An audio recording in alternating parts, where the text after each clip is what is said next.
Okay, good evening. My name is Miss Marpessa, and I am the Community Engagement Specialist with YbY Early Learning. And I'm really excited for you all to be joining today's workshop. We host these workshops every other Tuesday, so twice a month here on Zoom for about an hour to discuss certain relevant topics that will help support families, community members, and any other advocates looking to help support early learning students and actually support families. So my background is I am a family advocate consultant here in the Denver metro area and work with YbY in terms of scheduling all of the field trips for the kids, as well as the newsletter, in addition to any other administration needs regarding community outreach. So I'm really excited today to be able to share some information today about 9 intelligences. And basically what I want to share about it really is to open up your exposure to other ways of identifying certain traits, character traits, giftings that the young people in your life have. And what I want to address, one, is that it's a theory. So it's definitely constructed by a Harvard professor who has just really taken reins in describe Howard Gardner is his name, just taken reins in breaking down these 9 intelligences. And so again, the reason for sharing this information really is to help as an option of giving you a framework on how to identify what your student may need and kind of support that they need, but definitely not to label them as a particular learner or to label them and give them just having a limited view on how you help support. This is just to be able to add to your toolbox and really do some trial and error to see if it can be helpful to you or not, to be honest with you. Again, before we get started on that, I will say the workshops that we do, the first one that we did was around the Vroom app. And that was also an opportunity to share about different tools and tips that you can use on a very practical level. So what I'd like to do even is encourage you to find Vroom as well and potentially be able to give you some helpful insight in addition to learning about these 9 intelligences. So again, this is out of Harvard University and Howard Gardner. His theory emphasizes that intelligence is not a fixed, one-dimensional element that can be tangibly measured.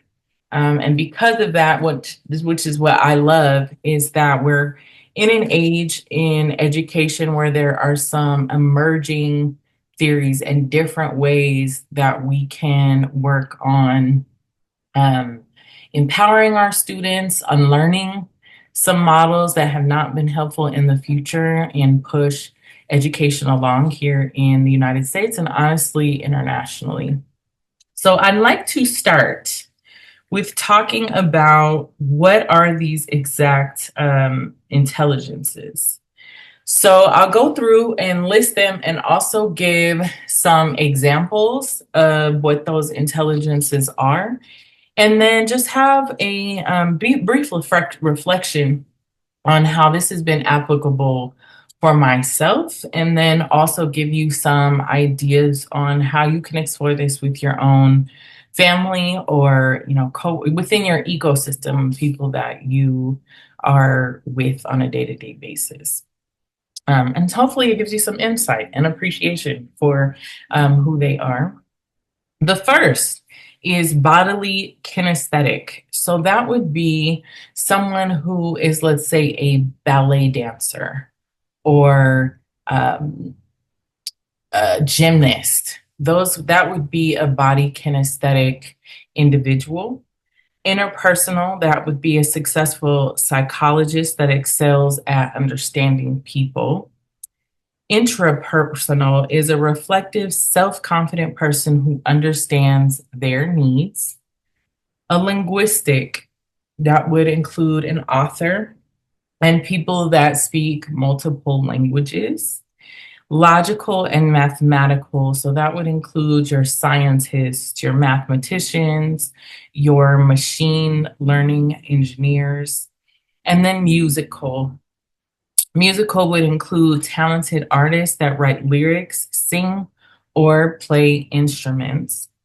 And then a naturalist is someone like a marine biologist, a zoologist, park rangers. And the last but certainly not least is a spatial intelligence, and that would include someone who's an architect, an engineer.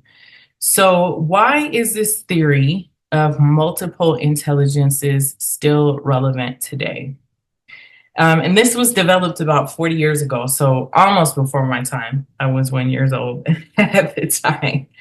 But Gardner had started his work by studying whether one or single intelligences exist and one that can be measured by a particular type of test.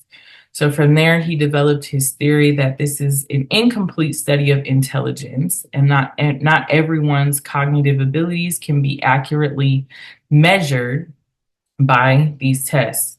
So whether or not people subscribe to Gardner's theory, again, as I was saying, simply a theory and a potential tool that you can use, his critique does remain valid, and given how complicated humans are, holds some degree of truth.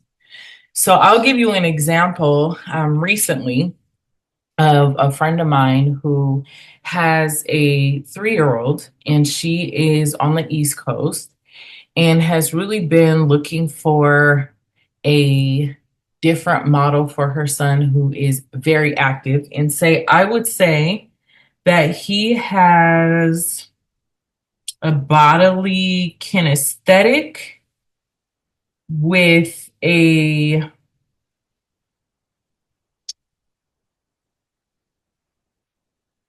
yeah, I think maybe like just a bodily kinesthetic, and then also like a naturalist intelligence. And he's very active.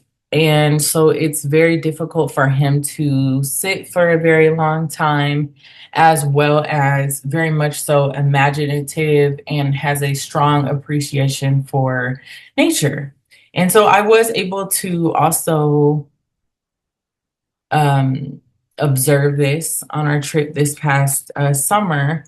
And as a result, we had a lot of discussions on, how can I support my son in getting him ready for school.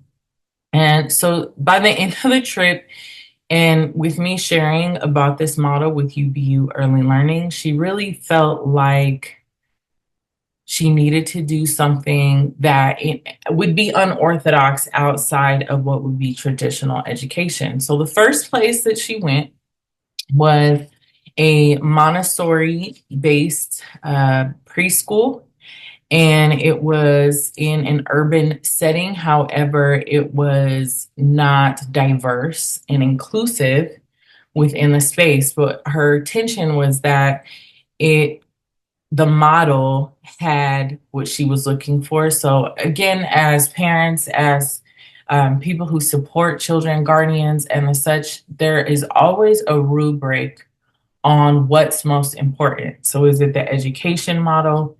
Is it how they're able to support their child? Is it, the amount of money that it costs? How is this going to even work logistically with people picking up, and what can their relationships be with their family? So as a parent or a guardian, those things are always in the back of our mind. So I just want to take you on this journey with my friend and her son. He was there for 2 weeks and found that he was not appreciated in the way that she was hoping, or that was even presented during the tour. And so what I encourage is, one, what she was really good at is understanding how her son is, then touring the facility, but then she did know that she was going to give it a window of time to see if it would work. She just wasn't expecting it to be 2 weeks. So as she sat down with the staff, they said that he is intimidating. And so this was definitely a lost opportunity because, of course, her son was not going to return.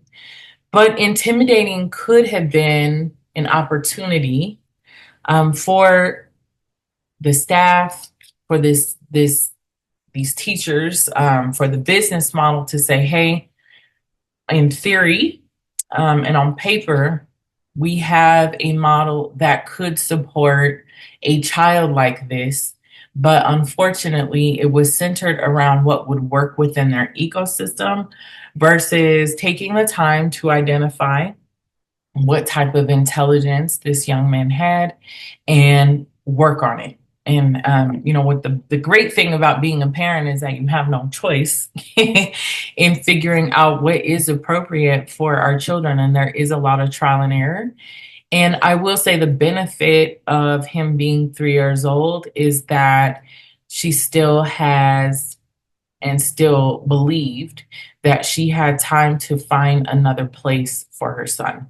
So fast forward, I talked to her yesterday, and her son, she went to go see a school because she also realizes that for boys, I would say that a good amount of boys do have that bodily kinesthetic um, intelligence in their behavior. And I'm definitely not going to assign genders and just say all boys. So I don't want to have you thinking that, but I do want to say that we are at a juncture where young boys, it is important for them to be able to be in an environment where that's encouraged and not labeled as intimidating. So she was able to find a naturalist school, and this school they're outside the majority of the time. And when she went to visit, this time she took her son with her. So a part of that process too is once you realize that a school may not, let's say you approached it from the view of I'll go see it first, I'll make the phone calls, I'll do a virtual tour, I'll go visit and do all those things without your child. She did realize, okay, you know what? I need to take him with me and see how he responds. So the benefit of trying again is that she learned some things and was able to go ahead and take her son. He didn't want to leave. So that's a great indicator when she allowed that tour to be student centered. And now he's enrolled and he started last week. So that is a good story. That's a positive story. But how many stories have we heard where this is not the case? And honestly, had it not been for even me, 4 kids later, being in a training with early learnings, with YbY Early Learning Center, I would not have ever learned about what the 9 intelligences are.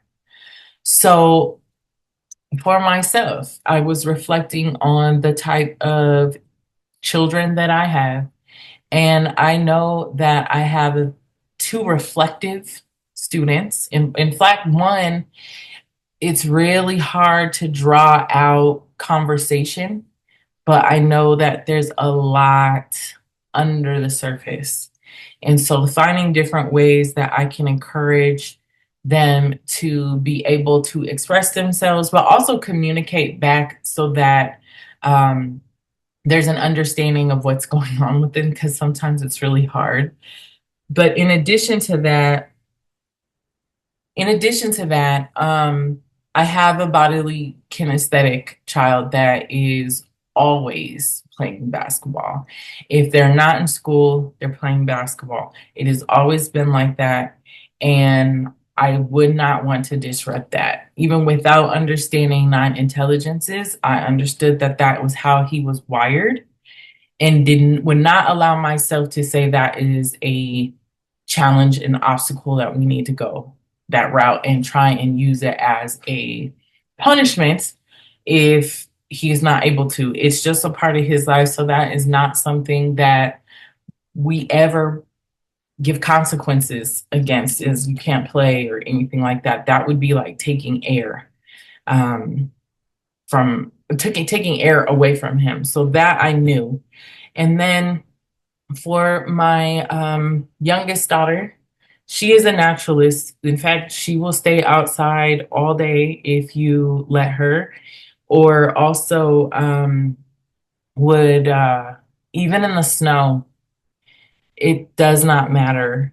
She just likes to be in sand, and to when we went out of town, she loved to be on the beach and be able to just touch things and explore things. And even when she was a baby, I would take her to a farm and just let her sit in the dirt, and she would like to eat the dirt, which they call us a pica. And just really like to be very one with nature. And those things are what I realized made those connections with this theory, is that when you understand the center of those intelligences, it's not okay for you to remove that. It would be like remove or trying to punish and limit. And once you understand that their North Star is that intelligence, um, don't remove the air for them. How can you facilitate and increase their strengths in that, and find other ways of encouraging better behavior, or change behavior, or learning a new skill? How can you use that to also apply to learning something new? So I would like for you to think about for yourself what type of intelligence you are. And again, in exploring that, do you like to move your body? Are you somebody who likes to, for me, I like to be in the gym and moving, my body? Or are you the person? So that would be body kinesthetic or interpersonal. Are you the person that people call when they're having an issue, and you enjoy the listening portion and, being able to help synthesize information and mirror back what you heard? An intrapersonal person. So do you do a lot of journaling or thinking, or people have said you seem to always be in your head, or you think a lot? Um, that would be interpersonal. Linguistic. Do you like to write? Do you like learning new languages? Do you already know new languages and are very quick at being able to translate? Or even I would say someone who's very comfortable with traveling because they're comfortable with communicating in different languages. Logical and mathematical. How about, do you like budgeting a checkbook? Do you, or checkbook or budget? Do you like, investing? Is that something that you enjoy doing? What's another one? Space. Are you interested in, just the science of it all when it comes to mathematics and engineer, things like that? Or is that something, I've also found it can be a tip off in the way that you grew up, picking up certain things from family members, like, people that have had doctors for generations in their family, or for me, having pastors for generations. That would be an interpersonal family lineage as well. And then musical, listening to music, you just get lost in it, or you like to write music, or you like to go to a lot of concerts, or you love to play musical instruments, either for fun or professionally. And then naturalist, do you have a farm? Are you someone who likes to homestead? Do you like to be in the soil, take a walk? Any of those things is being a naturalist. And then spatial. I was actually thinking a lot about architecture, and I've been fascinated with architecture or again engineer. So that intersection with being spatial as well, an engineer being spatial as well as mathematical. But specifically for spatial, I have just been maybe a little obsessed with architecture lately because I'm involved with the Horse Historical Preservation Commission with the city of Aurora. And we like to go around to the city and see what our significant landmarks or what landmarks we can initiate. And so we took the kids to the botanical gardens and that pavilion, that huge pavilion at the entrance.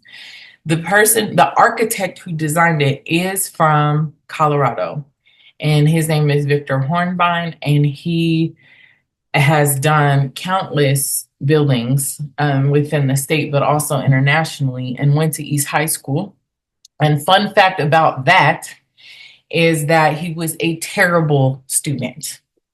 So, I mean, notably terrible enough for that to be within his history when you look him up. And so I say that to say what a great example of, not necessarily, especially during that time, because I think that was like the early, late 40s, I want to say.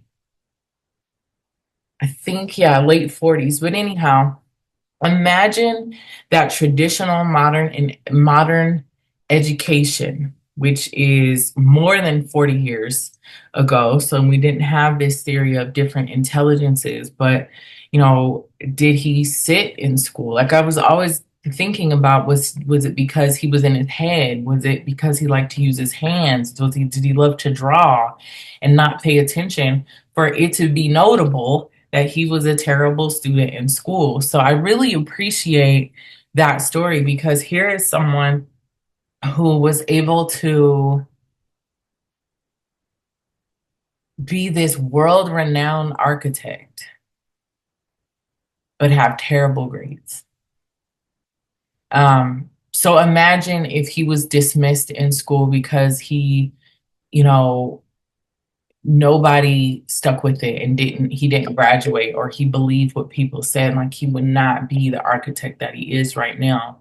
So I just was thinking about that in respect to how can we empower, especially those students that we think are so much of a challenge or there's no way to get through to them.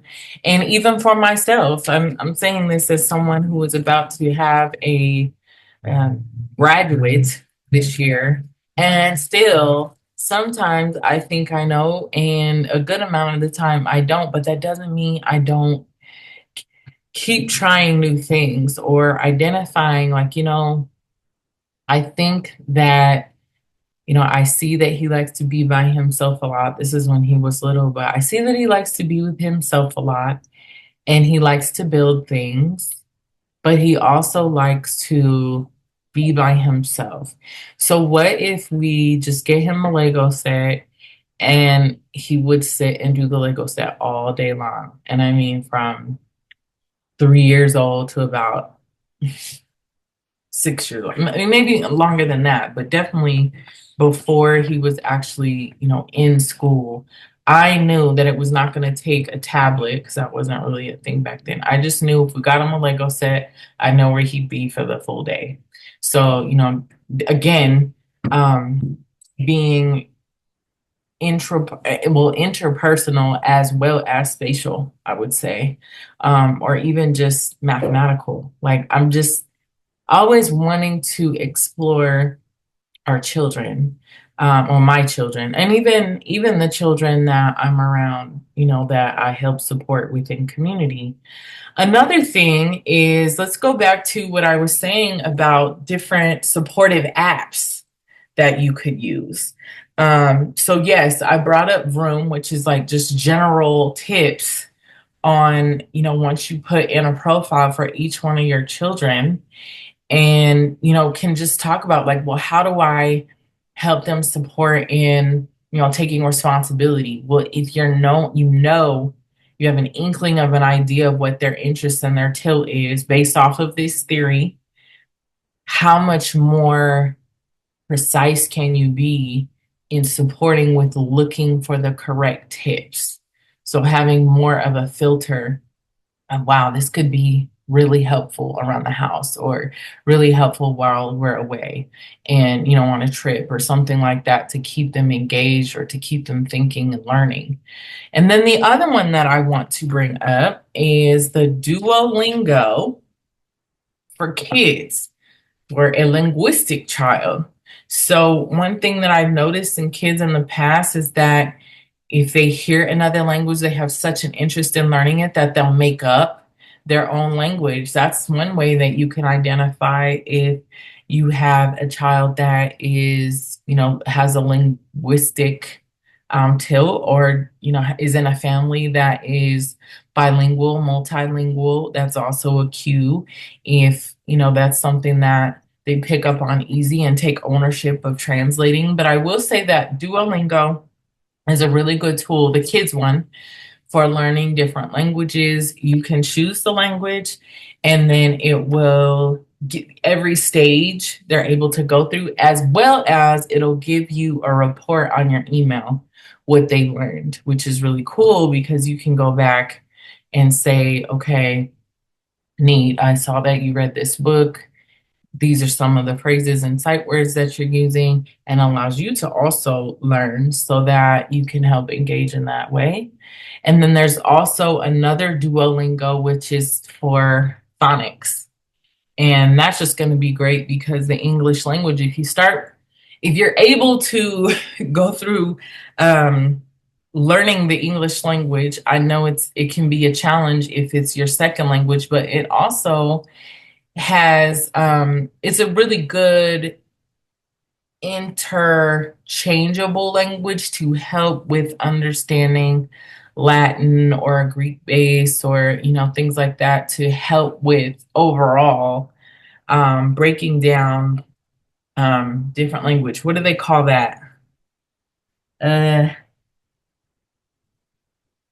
I think it is linguistics, maybe, but I was thinking Frank, no, huh? I don't know what I would call it other than linguistics, but even just narrowing down like the linguistics of how do you move your mouth and all of those things, like it could be very cool to figure out different ways to use those tools to be able to help support your child in that way. So yeah, going back and thinking about your own, so that is for kids, and apps that you can use for kids. Now I was thinking about certain apps that you can use as a parent or a guardian or a community member to help enhance your intelligences so that you have more self-awareness. Calm is a really good tool for meditation for the person who has interpersonal intrapersonal um intrapersonal yeah, intrapersonal. So if you're someone who's very self-reflective and you enjoy meditation and just grounding, great tool.